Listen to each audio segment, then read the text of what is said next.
Hello learners, welcome back to our channel learn with నందు. ఇవాల్టి క్లాస్లో జావా ఎలా పని చేస్తుంది అనే క్వశ్చన్కి ఆన్సర్ తెలుసుకోబోతున్నాము.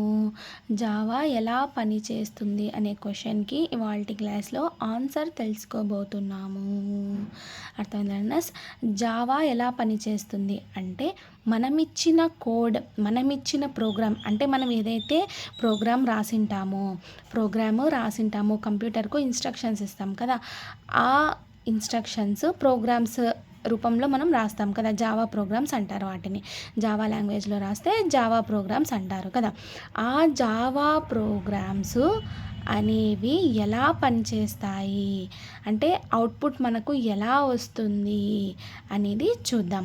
స్టెప్ 1లో సోర్స్ కోడ్ అంటే మనం ఏవైతే కంప్యూటర్కు ఇన్స్ట్రక్షన్స్ ఇచ్చింటామో, అంటే ప్రోగ్రామ్ రూపంలో ఒక కోడ్ అనేది జావా లాంగ్వేజ్ను యూజ్ చేసి రాసింటాం కదా, ఆ కోడ్ని సోర్స్ కోడ్ అంటారు. ఆ ప్రోగ్రామ్ని మనం ఏదైతే ప్రోగ్రామ్ రాసింటామో ఆ కోడ్ని, ఆ ఇన్ఫర్మేషన్ని, ఆ డేటాని, మనం ఏదైతే కంప్యూటర్కు ఇచ్చింటామో ఆ డేటాని, అంటే పలానా నాకు అవుట్పుట్ ఇలానే రావాలి, ఈ ప్యాటర్న్లోనే రావాలి, ఇలా చేస్తే నాకు వర్క్ ఇలా జరగాలి అని ఏదైతే మనం కోడ్ రాసింటామో, ప్రోగ్రామ్ రాసింటామో దాన్ని సోర్స్ కోడ్ అంటారు కదా. ఆ సోర్స్ కోడ్ అనేది మనం ఏదైతే ప్రోగ్రామ్ రాసింటామో అది అనేది ఇక్కడ ప్రోగ్రామ్ నేమ్ డాట్ జావా అనే ఫైల్తో సేవ్ చేస్తాము. మనం ఏదైతే కోడ్ రాసింటామో ఆ కోడ్ని, ఆ ప్రోగ్రామ్ని, ఇక్కడ ప్రోగ్రామ్ నేమ్ మీరు ఏదైనా పెట్టుకోవచ్చు, ప్రోగ్రామ్ నేమ్ డాట్ జావా అనే ఫైల్తో సేవ్ చేస్తాము. అర్థమైందా? అందుకే ఇక్కడ ప్రోగ్రామ్ డాట్ జావా ఫైల్లో కోడ్ రాస్తారు. అర్థమైందా? ఇక్కడ ప్రోగ్రామ్ నేమ్ డాట్ జావా అనేది కంపల్సరీగా ఉండాలి. అర్థమైందా? మనం ఏదైతే కోడ్ రాసింటామో ఆ కోడ్కి నేమ్ పెట్టింటాం కదా, ఆ నేమ్ డాట్ జావా. అర్థమైందా? Code name, program name dot Java అనే ఫైల్తో ఆ ప్రోగ్రామ్ని అయితే మనము సేవ్ చేసింటాము. ఓకే, మనం ఏదైతే ఇన్ఫర్మేషన్ ఇచ్చింటామో దాన్ని సోర్స్ కోడ్ అంటాం, అంటే మనం ప్రోగ్రామ్ రాసిన దాన్ని సోర్స్ కోడ్ అంటారు. ఓకేనా. స్టెప్ 2లో వచ్చేసి కంపైలర్. ఈ కంపైలర్ ఏం చేస్తుంది అని అంటే జావా కంపైలర్ ఉంటుంది కదా, జావా కంపైలర్ ఏం చేస్తుంది అంటే కోడ్ను బైట్ కోడ్గా మారుస్తుంది. అంటే మనం ఏదైతే ప్రోగ్రామ్ డాట్ జావా అనే ఫైల్తో ప్రోగ్రామ్ని సేవ్ చేసింటామో ఆ ప్రోగ్రామ్ని, ఆ కోడ్ని జావా కంపైలర్ అనేది కోడ్ను బైట్ కోడ్గా మారుస్తుంది. బైట్ కోడ్ అంటే ఏమిటి? బైట్ కోడ్ అంటే ఏ ఫామ్లో ఉంటాయంటే 0-1 ఫామ్లోనే ఉంటుంది. మీరు ఏ ప్రోగ్రామ్ ఇచ్చినా, ఏ కోడ్ ఇచ్చినా ఈ కంపైలర్ అనేది మనం ఇచ్చిన కోడ్ని బైట్ కోడ్గా మారుస్తుంది. అర్థమైందా? జావా కంపైలర్ కోడ్ను బైట్ కోడ్గా మారుస్తుంది. బైట్ కోడ్ ఫామ్ ఎలా ఉంటుంది అంటే 0-1లోనే ఉంటుంది.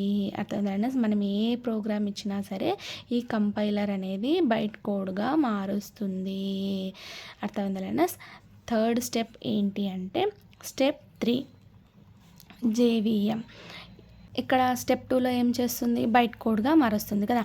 బైట్ కోడ్గా మార్చిన తర్వాత స్టెప్ 3 జేవిఎం. ఈ జేవిఎం ఏం చేస్తుంది అంటే, JVM means Java virtual machine కదా. ఈ జేవిఎం ఏం చేస్తుంది అంటే బైట్ కోడ్గా మార్చిండే దాన్ని బైట్ కోడ్గా, అంటే 0-1 ఫామ్లో మనం ఏదైతే కోడ్ ఇచ్చింటామో ఆ కోడ్ని కంపైలర్ అనేది చేంజ్ చేస్తుంది కదా, బైట్ కోడ్గా మారుస్తుంది కంపైలర్ కదా. ఆ బైట్ కోడ్ని ఈ జేవిఎం ఏం చేస్తుంది అంటే మిషన్ లాంగ్వేజ్ లాగా మారుస్తుంది. మిషన్ లాంగ్వేజ్ అంటే కంప్యూటర్కు అర్థమయ్యే లాంగ్వేజ్లో బైట్ కోడ్ను మారుస్తుంది. అలా మార్చిన తర్వాత రన్ చేస్తుంది. అర్థమైందా? జేవిఎం వల్ల ఏం జరుగుతుంది అని అంటే జేవిఎం వల్ల బైట్ కోడ్గా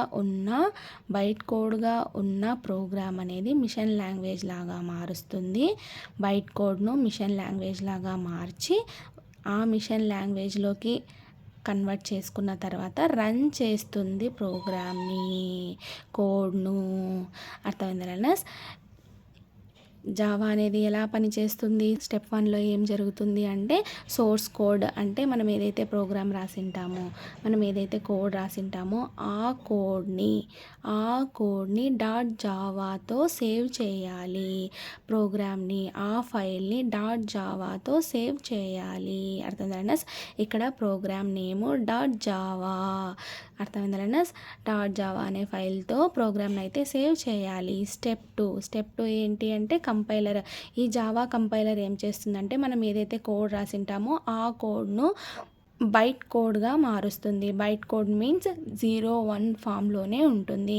కోడ్ అంతా 0s 1స్లోనే కన్వర్ట్ చేస్తుంది ఈ జావా కంపైలర్ అనేది.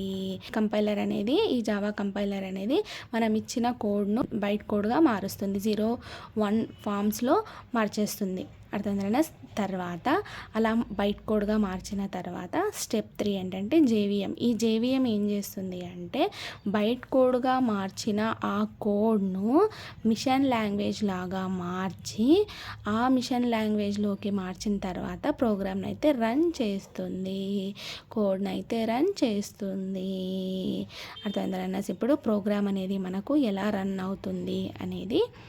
Thank you so much for watching this video. Please subscribe to Learn with Nandu channel for more videos. Thank you.